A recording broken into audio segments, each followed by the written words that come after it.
Smell like boo-boo, smell like doo-doo. I got your girl dancing in a moo-moo with her bonnet on. You knocking at the door, she not at home. Better yet, she is, but she not alone. Open the door, Keisha. We here back at it.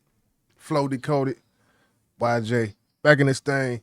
Today we are going to talk about Messy Marv. We're going to talk about little Nate Dogg. Rest in peace. Nate Dogg. The incomparable Nate Dogg. King of hooks. Let me get something off my chest. I get it all soft, but when I pitch the ball, I throw back hard. Niggas be like that rice, throw back hard. In the drought, nigga, we go back hard. We gonna talk about this. We're gonna talk about Messy Marv. We're gonna talk about what was going on. You talk about Messy Marv. You talk about Mac Dre. Rest in peace. You know what Mac Dre did. Thizzle dance, Hyphy movement, all that involved. Started late 90s, I would say. This project right here, which is my favorite Messy Marv album of all time, Decoded, came out 2004. And I think I just wanted to talk about a little bit before we get into this, what the Hyphy movement did to Cali. Because when I go back now, and I'm listening to different eras in Cali, I kind of feel like the Hyphy movement, no slight at Mac Dre, but because Mac Dre definitely was not the only person that shaped the Hyphy movement when it was going down. But I will say he was the cornerstone, E40 cornerstone. You know, you had these different kick the sneaks and things that were cornerstones of the Hyphy movement. But I will say, before that got super popular, being that bass sound, you go to the Hyphy movement, you go to the jerk, whole jerk, and you know, different dances and things coming out of the Bay, coming out of Cali in general. I kind of like the era before that, and I think the Hyphy movement set the Bay on a different trajectory than it may not have been if people kind of stuck with the mob movement, but with the mob music. But I often look at mob music and G-Funk of Cali as boom bap for the East Coast. That's just me. That's just me. But we got Mess in 2004 putting out a classic release. This is called Oh No Part 2, featuring the incomparable Nate Dogg. Let's go. I get it all soft, but when I pitch the ball, I throw back hard. Niggas be like that rice, throw back hard. In the drought, nigga, we go back hard. Shit off a whipped and broke the mayonnaise jar. They hollered out, oh no. DPGC, the second and third letter. BCBG, nigga, I couldn't get her. Apple bottom and baby fat, the shit never fit her. In Cali, they getting thicker and thicker. Real talk, I want them black and Chinese with hustling potential. Man, this is that mess that people like. You hear someone talk about Messy Marv, they're not gonna talk about too much, you know, far as later days. This is what they're gonna talk about, and it's what he was doing vocally. Mess had a sound that almost mixed the production. At a certain point, you had the shanties and things, but his production, it some of it kind of reminded me of some yesteryear Yuck Mouth. He had shit that kind of reminded you of some E40, shit that reminded you, like his production that he got on. He was very good at picking great production that went well with what he was doing. And far as this Disobeyish project, especially, his voice was in its prime. His vocal tone was almost perfection on this album. You know, I get it all soft. When I go to water, I go hard. Niggas like that rice throw back hard. In the drought, nigga, we go back hard. Shit, I overwhipped it and broke the mayonnaise jar. They holler, oh no. Like, it was very, I would say, conversational. And when I'm speaking of this song specifically, but the rasp in his voice was at a certain level. We seen him later in his career go down to a certain young mess, sounds that young boy messing. It ain't on sight, nigga. We ride or die. Hands up, baby, on the side, not real. Everything else, how I feel. It ain't no justice, niggas. Like it, but on this old bash though, I get it all solved. When I pitch the wall, I go back hard. Niggas be like that rice, throw back hard. You know, it's keep it moving. Let it get that shit that's clear as crystal. Hide the rubber ducks and push the rento. Drop down and yank on the pistol and have them holler. Oh no. West Coast, Frisco, the game is real. I'm thugging my way.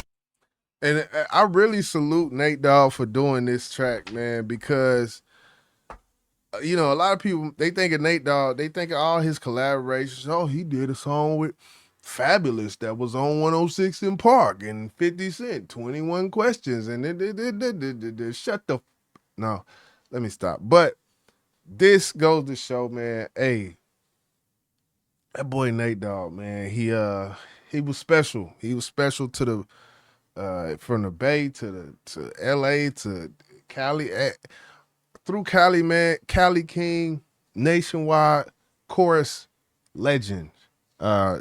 Just his voice was something that nobody can reproduce. I don't care how hard they try. Nobody can reproduce what Nate Dogg did on these songs. And that's hands down, and that's all time.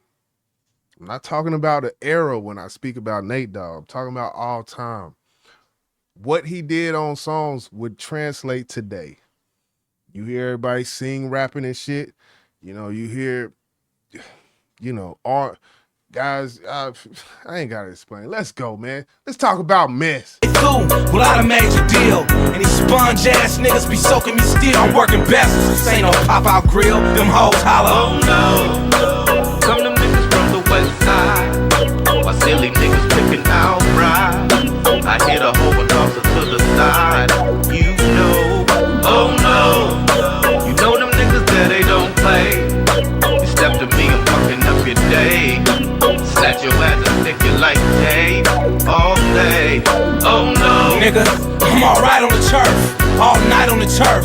Till it's light on the turf. What else? Shoot dice, rock dice, nigga, fight on the turf. Take your life, blood, right on the turf. We have them hollering. Oh no.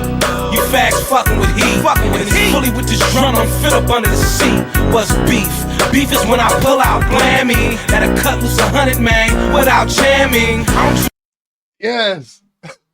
That's hey, man. With Mess, man, it's the charisma for me, man, at this point. It's the charisma. Beef is when you pull out jamming.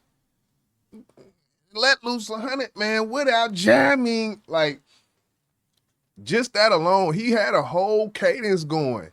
He had a whole flow pocket he was in. He said, fuck that, right when he said, what's beef? Then he answered the question, fuck that old cadence. I'm about to do this. Beef is when you pull out blamming, let loose 100, man, without jamming. Like, it's very exaggerated. It's very energetic. It's very charismatic, and that's what I loved about this project with Mess. Too much more, ma. I fuck with the trees. I'm 100,000 there, bitch. I'm fucking with cheese. Nate Dogg and Mess, you know you fucking with cheese. Soon I get to pulling up my sleeve, them hoes holler. Oh no. And I'ma stay in the Bay. You miscellaneous niggas better watch what you say. Fuck banging on wax, I'm about to trigger play. And the K hit you from a mile away. Them hoes holler. Oh no. Some them niggas from the west side. Why silly niggas picking out right? I hit a hoe and toss it to the side. You know. Oh no. You know them niggas that they don't play. You step to me, I'm fucking up your day. Snatch your ass and stick you like tape all day. Oh no. What the West don't crack? Homie, stop that. Put that mic back down, boy, drop that. The resurrection, I'm trying to bring pop back. It's that M1 cock back, they hollered out. Oh no. You niggas respect some. At the Source Awards, I'ma have to check some. I rape y'all flow. What? Take y'all hoe. What? Hate y'all though. That's why Nate Dogg go. Oh no. Some them niggas from the west side. My silly niggas picking out right. I hit a hoe and toss it to the side. You know. Oh no. And Mess, it's one of them things with Mess. I think that verse, last verse sounded like a 4 to me. Sounded like either a 4 or 8. But it's one of them things where with Mess, it wasn't about the lyricism. Pretty sure if he wanted to jump down on it, yes, he could do that a lot. We heard Black Jesus. We heard some of these other songs where he did get more lyrical on. But those, that's not what he did for the most part. For the most part, he just talked shit. He just talked shit and did it very well. So, hey, there's a time and place for everything, man. YJ Flow Decoded. We're going to talk about it. You know them niggas that they don't play. You step to me, I'm fucking up your day. Snatch your ass and stick you like tape all day. Oh no, these niggas here, they just can't wait. Ain't got no time for going on dates. Fuck your ass and send your ass away. Don't play, oh no. Don't meditate on niggas that pay. Worried about the snake that's on my plate. Don't forget the game, don't wait. Game Don't wait. Love that song. Love that song. Love that album. There's a lot of things on this album that I consider. This is one of them albums. This is a Sibo the Modfather Part 1 or 2. This is it's one of those. It's like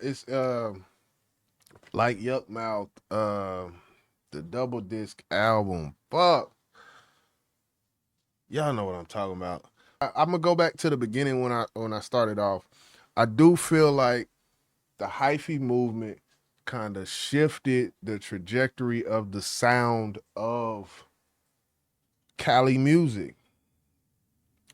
And when someone from Cali, if they hear me say that, they're gonna go, "What, Cali? What you talking? You talking about Sacramento? You talking about?" Yes, I do think it affected certain parts more than others. Probably affected the Bay more than San Francisco, but I mean the Bay more than Sacramento. But I mean, you listen to it now. You got the Mozzie, EBK, J Bo. You got some of these guys. But one thing that stands to be like, and even listen to GNX, like I feel like the Hyphy movement, it affected on a broad scale kind of what was going on. And even though that happened, I do still hear that influence of the mob music with some of the synthesized, the bow bow. I still hear the G funk in some of these songs. I still hear, So I do feel like the West Coast in general it's a very like they say, what they say, it's acquired taste. Now the reason why it took me that long to think of the word acquire is crazy, but I've been drinking a little bit, so never mind me. But I do feel like the Bay's music is an acquired taste, and things I do feel like in the South, the sound of the South is more commercially receptive nationwide than these niches that go on in the Bay. Does that mean it's better? No, it just means sound is more easy listening type of thing, Like it's like when you get on the elevator and they play easy listening music. There's actually a genre. If you go to Spotify, there's a genre that says easy listening. And it's just music that plays in the grocery store and shit. Like that's not a diss to Southern music. What I'm saying is that's almost kind of how I equate things being commercially receptive and millions and millions and billions of people liking a certain sound. Because it has to be, you're not going to get something that's too different that's commercially accepted. There are your unicorns, like you got your Kanye West, you got your Tyler the Creator, where the shit sounds weird as fuck and becomes commercially accepted or recepted.